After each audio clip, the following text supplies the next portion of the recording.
Hi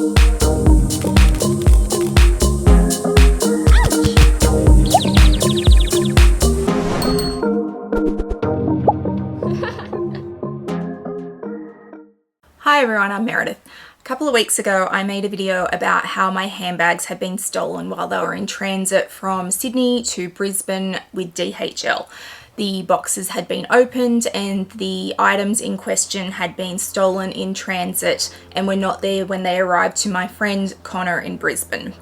That video got a lot of views and a lot of comments, and those comments I am still replying to. There were a lot of them. In the interest of my own mental health, I'm going to turn the comments on this video off. It bothers me that I still haven't got through the comments on the other video yet because I like to respond to everybody. But just the mental exhaustion that went, not with the outpouring of support that I got, which I was really appreciative of and still am. I'm so appreciative of everyone who is so supportive of me. But the general hate comments and the "you deserve this" and just the thought process of some people that because I have things, it doesn't matter as much to me, or I should just be grateful it wasn't worse, or I deserve it because I have so much, or just general hate watching or nitpicking and awful comments. Just I'm generally someone who doesn't care what other people think of me, but when you're reading that over and over and over again, it's just not good for you. It's not healthy to absorb all that negativity into yourself. So I'm just going to turn the comments off on this video. You guys can watch it. You can choose to like it or not like it, but I won't be having comments open because I can't do that to myself again. And the bigger my channel's gotten, the more hate comments I've gotten, and the amount of people in the world who just sit and watch something and then they must feed on their ability to write something negative. I don't understand what anybody gets out of that, or what kind of headspace you live in that you want to say something that is horrible to someone else. If I unbox something and you don't like it or you don't agree with it, I don't understand that outpouring of hate or just spewing negativity at somebody else. Like, just don't watch it. It does far worse for my channel to have a video that has no views. If I put something up and you go, oh, that's just morally and ethically wrong, the best thing you can do is not click on it and not comment, because by clicking on it and commenting, you're driving the algorithm that promotes my video, and then my channel gets promoted and then more people find me. So the best thing you can do is just do nothing. And I know that can be hard for some people, especially people who thrive on that hate, but that is honestly the best advice. So yeah, that's why there's no comments on this video, but I did want to give you guys an update because this is now closed as a case. So it's not a great outcome. It's not a good outcome at all. And I'm not going to cry because I'm all cried out. I'm mentally and emotionally exhausted from this whole process. So after my bags went missing, I did several things. I contacted DHL first and foremost and lodged a claim because I went through the claim process to put the complaint in so that it would get kicked to what they call their securities team. And it did. It went to the securities team to investigate. So the claims department put my claim on hold and they kicked it to security. So I did have insurance because I sent it express. Insurance comes with all express packages in Australia. If you send it DHL Express, you automatically get insurance. So that was there, because a lot of people in my comments said, well, did you get insurance? Yes, I did. And I'll circle back to insurance at the end and why that's useless. So it went to the securities team. The security teams investigated and they contacted Connor and talked to him about the boxes. He confirmed that the boxes had been opened and retaped, and they talked to me, and I continuously asked for the weights, because my husband used to work in logistics. He knows how to weigh boxes before they leave, and he did all the the taping up of the boxes, and then he weighed them, so I knew the weights were correct. I know that the weights at the depot will be different to the weight that we use here, because all weights are different. I understand how they calibrate theirs will be different to how my just household scales will be here, but it gave me an indication of how far out each box was, and if there was one that was a long way out, it told me that I was right, that they went missing between my office and the depot. At no point has DHL ever provided me those weights. They have refused to provide them. They have ignored my continuous requests for those weights, which is just dodgy as dodgy can be. Like, if you don't have anything to hide, then provide me with the information I'm requesting, and they will not provide that. So it went through the securities team. It sat there for a few weeks. At the same time, I contacted my lawyer, and I also contacted the police. Both parties, the lawyer and the police, said let DHL do their investigation first. Let's see what comes out of that, because then that'll dictate what we can do on our end. So I was like, fine. So I let that sit there. I let DHL do their thing. So DHL ran their investigation, and then I got an email to say, okay, we're finished. We're going to kick it back to the claims department. If you've got any further inquiries, they will need to come via the police. And I took that as a really positive thing. I was like, the police? Like, you want me to go to the police? Okay, well, there must be something there. Maybe they've found the person. Maybe they've handed them in. Maybe they want me to go to the police because that'll add to their case. Okay, cool. So 2 days later, I got an email from the claims department saying, we're now assessing your claim for insurance. And I was like, okay, cool. And a week after that, the claims department came back and denied my claim. They said that I didn't have a claim because there was no proof that those items had been in there when they left my office, and therefore that they were not taking any responsibility for my lost items, that they would not pay out my insurance claim.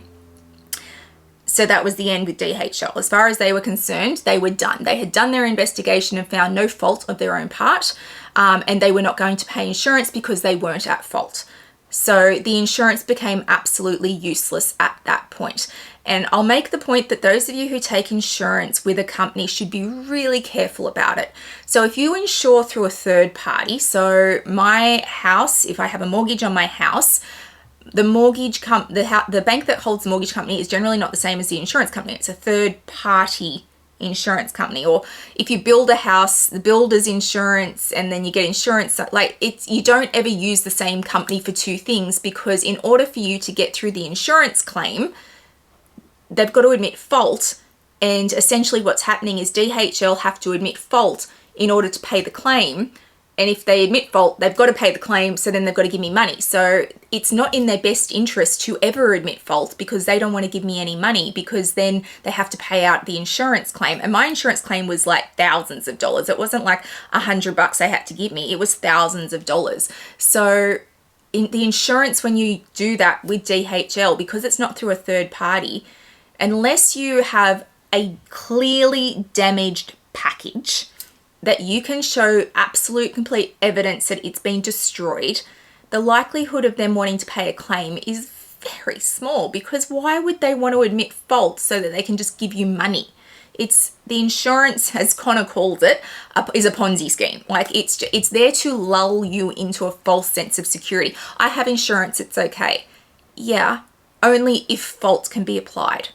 Only if they admit fault. That's the only time you will see insurance paid out, if they admit fault. And they will do anything they possibly can to not admit fault, so they don't have to pay that claim out. So insurance, for those of you who feel lulled into this sense of security that I have insurance, please don't. Please absolutely know that if you want an insurance claim, it's going to be an uphill battle, and the chances are they will do everything they can to get out of it. So just keep that in mind. So at that point, when they said, no, we're done with this, I went to the police and I said, here's the story. The police sat on it for a while. They took my statement, and then they came back to me and said, DHL is saying there's no fault, there's nothing we can do. So I was like, you're the police. Like, I'm telling you things have been stolen, and all you've done is make an inquiry to the company that investigated themselves, and they've said they can't find anything wrong, so it must be me, so you're going to believe them over me. And I think that was a real poignant moment for me, because I'd had issues with the police previously. You're brought up thinking the police are there to protect you and to take care of you and to help you when you need them. And several years ago, we lived at a property and I had issues with my neighbors, and they were really like causing problems in like noise all night. And we lived a long way out of the main part of the town. And I rang the police one night at like 3 in the morning because the people behind me were having this ridiculously loud party. I had children, both my children were under the age of 3. And it was 3 in the morning and I just had enough. And I rang the police and said, you need to come and tell them to turn the music down. I'd already been around to tell them that, and they had abused me about it. So I went, fine. My husband's like, I'm going to go around there. And I said, absolutely not, because I don't have time to bail you out, because he would deal with it in a very different way to me. So I said, well, I'm going to ring the police. I rang the police and they said, oh, that's a long way to go. Like, yeah, we might get there in a few hours. And we moved after that. The next day I said to my husband, this house is going on the market, because if the police feel that way about where we live, we're not as safe as we need to be. I need the police to go, yeah, we're prioritizing this. Or I understand that was way down the list of their priorities of other things that might be going on, but at the very least to acknowledge it and go, yes, we're going to get there as soon as possible. The result, the actual words of, that's a long way out, made me feel like incredibly unsafe. So we sold the house. I was out of that house in 4 months. So that was the first, like, oh, maybe the police don't do what you think that they're going to do. This for me just really like shattered the glass. Like, I was, wow, like this is what the police are like. They don't care. They just did not care. And that was really jarring for me. So then I went back to my lawyer, and I like my lawyer. He's lovely. But he's also very blunt. So he laid it out for me. He said, look, you don't have a criminal case because the police won't do anything about it. You can do a civil case and take DHL to civil court and sue them there. He said, but I've got to be real with you. It's going to cost you a minimum of $50,000 to do that. And the chances of us winning are slim, because DHL is this massive monster and have the ability to hide whatever they want, and you don't have the proof because they won't give it to you. And even in discovery, if they don't give it to us, we can't prove it's there. So I will do it. He said, I will do it absolutely for you, Meredith. But you've got to be willing to put in several years of a fight, because this will take forever to get to court. You've got to be willing to put up $50,000 to do it, and you've got to know that you might come out the other side just $50,000 poorer and gained nothing from this. Ultimately, you're not getting your stuff back. And is the money that you might get on the rare, occasion we win, is it really worth your time, your energy, and your emotion for the next however many years to do this? And the answer was no at that point. I'm just, this process itself, which has taken several weeks, has absolutely done my head in. It has been tiring and emotionally exhausting and just heartbreaking at the level that whenever I tell someone that this has happened to me, for the most part, their immediate reaction is, that's horrible. Something needs to happen about that. But the tools that are in place to help you do something about it aren't interested. They don't care. The police don't see it as a big deal because they've got other things going on. And my lawyer is more than happy to take my money, but I'm not going to get a result out of it anyway. So I'm at a dead end. There is nothing I can do.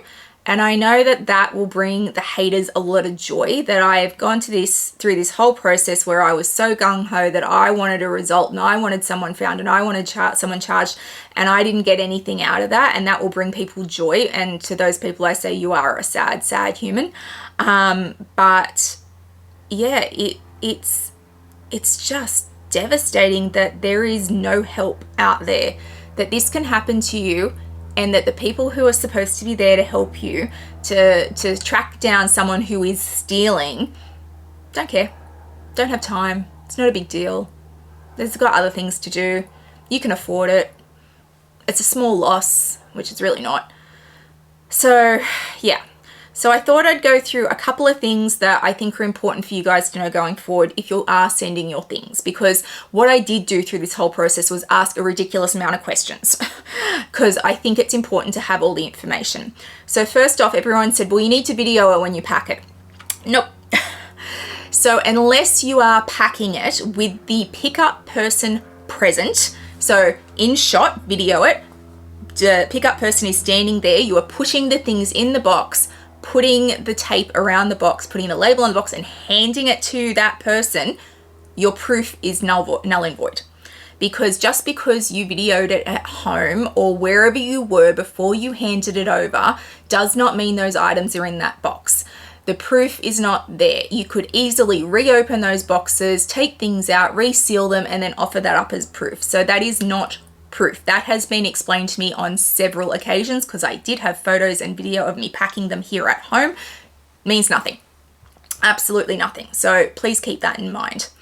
Tamper-proof tape and signatures. Yes, these are good deterrents. They are not foolproof. So absolutely use them, but please don't rely on them. The person who did this to me went and bought tape that was exactly the same as mine. Either they had it in their truck or they went and bought it before they dropped my boxes off. So that can happen anywhere. So it depends on where you're buying your tape from. If it's just from Officeworks, then Officeworks is everywhere and they can just drop in and buy the same tape. So please don't think that that is foolproof. It is a deterrent. And at this point, all you have is deterrence as far as I'm concerned. You never have proof, you just have deterrence.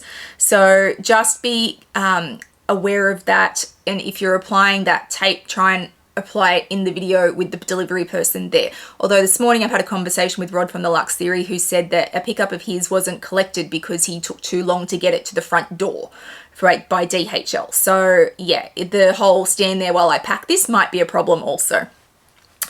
Photos and videos of receiving the boxes. So if Connor had videoed it when he unpacked it at his end or unpacked it there in the depot and said they were missing, it would all be useless anyway because they will just say that I didn't put them in the first place. So it all comes back to that original packing issue. Insurance only works if the company accepts responsibility. So I've said it before, insurance is useless. Get insurance through a third party if you can. I'm sending this, I need insurance to send it. Don't do it through the company that you're sending it with because the company you're sending it with has to admit fault. Therein lies the problem with insurance. It is just something to make you feel more comfortable about sending your items. It's not real. So keep that in mind, please. Unless the whole box is lost or damaged, proof is really hard. If they lose the box, if it's gone completely and they can't locate it, if it's clearly damaged when it arrives to you, then absolutely you have a claim and a case that you can build. But otherwise, you've got the onus of presenting proof is just ridiculous. Like, how do you do that? So what do I suggest from here? I suggest you use whatever company you want. So I said in my last video that I wouldn't use DHL anymore. And there are a few people who said, oh, you can't blame the whole company for, you know, this one bad apple, or you can't write the whole company off. No. That's what it means to be a company. I own a company. I have responsibility for everybody who works for me. Their screw-ups, their mistakes, anything they say is a reflection of me and my company. I take responsibility from that. If someone does something wrong in my company and I have a client who's angry, I'm the person who talks to them and I take responsibility. I apologize because as far as I'm concerned, if that person did something wrong, they work for me. So I own that mistake. I will deal with them on the back end, but to the client, I own that mistake. It's mine. And DHL is the same. They chose to employ these people. They take responsibility. So yes, I will blame the entire company because this is what happened on their watch for me. So I will not use DHL anymore. You should use whatever company you guys want. I'm not saying you shouldn't use DHL.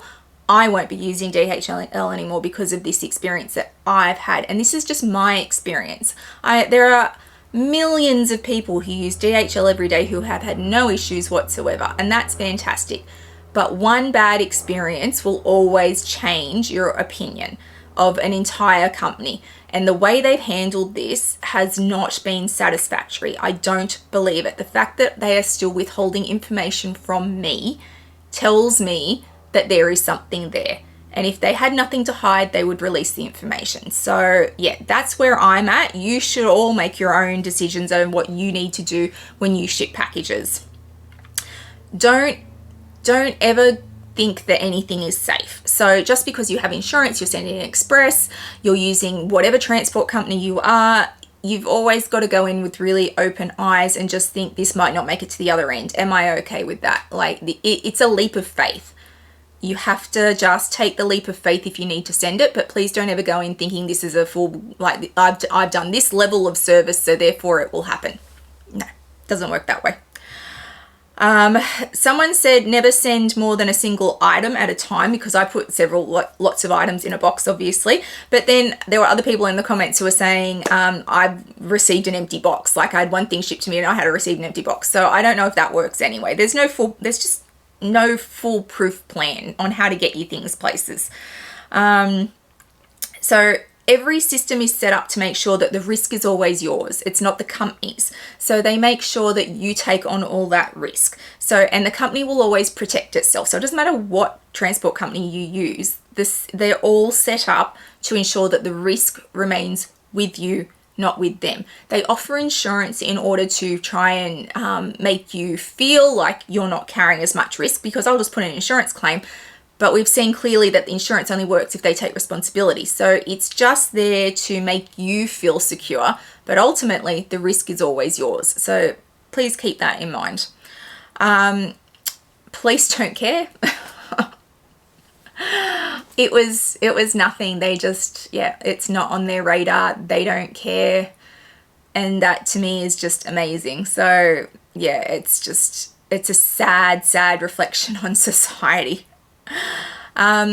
Lawyers are more than happy to take your money, but if you get to the point where you need a lawyer, find one who's going to be really honest with you about what this is going to cost you and what the outcomes are likely to be. Don't let them blow smoke and say, oh yes, we can fight this and let's go put all this money in and I can win. Make sure they really explain to you what this is worth to you, and not just your money, but your time and your energy. Because look, if I was independently wealthy, I didn't have to work for money, and I had all the time in the world, I would absolutely be going to court with this. But I am not those things. I need to work in order to earn money. I have an entire company to run and many people who depend on me, and I now need to make a decision about where my time and my energy needs to be spent, and I can no longer spend it on myself. I need to go back and spend it on the things that earn me money and earn other people money and support other people's mortgages and support my family. So I need to stop and let this go so that I can go back to putting my time and energy into the things that I have to. If I didn't have those things, yes, I'd still be fighting it. But make sure if you find a lawyer, they're really transparent with you about what you're up against for however long it's going to take. And I guess you can always want to fight. I was desperate to fight. In my last video, I was like, I'm out there. I'm finding this person. I am not okay with this. And I still feel like that. I desperately want to fight. I really do. I want to find this person and pin them to a wall. Absolutely, I do. But I don't have any tools to do that. So the police were a tool. DHL were a tool. The lawyer is a tool. But those tools don't work for me. They're not set up to work for me. They're not willing to work for me. So I can't fight on my own when I don't have any tools there at my disposal. So it's all well and good to want to do something in this world, but if you don't have the tools to do it, you're really stuck in a dark corner and there's no one to help. So that's where I'm at the moment. I can't fight without a tool, and nobody's willing to give me the tools to do it or help me. So I'm at a loss now. I'm at the end of what I can do, and it drives me insane that there is this person out there stealing things. Yes, my things, but I have no doubt they're stealing other people's things as well. And I know that, and I'm trying to scream it from the rooftop, find this person, and nobody's willing to help me. Like, yeah, this is why my head is just like over this. I can't mentally and emotionally do any more because I don't understand. I don't understand. I know that this has happened. I know there's someone out there. I want to help. And nobody's listening to me scream. Limit your exposure is always a good idea as well. So don't send a whole heap of stuff out. I don't know how consigners do it all the time because they're really not limiting their exposure. I now have luxury brands sending stuff out with same day delivery instead of sending them via overnight DHL to limit my exposure. But yeah, like limit your exposure. Don't send lots and lots of things out because people cotton on. So ultimately, am I lucky this isn't my whole investment, that what I lost is not all my money? Yes, I am, but that doesn't make it okay either. Like, will this leave a hole in me? Yes. Will it leave a hole in my collection? Not really, but it certainly will stay with me forever, because those of you who watch me regularly know that I'm really emotionally attached to all my things, and I hadn't let those go yet because they hadn't sold.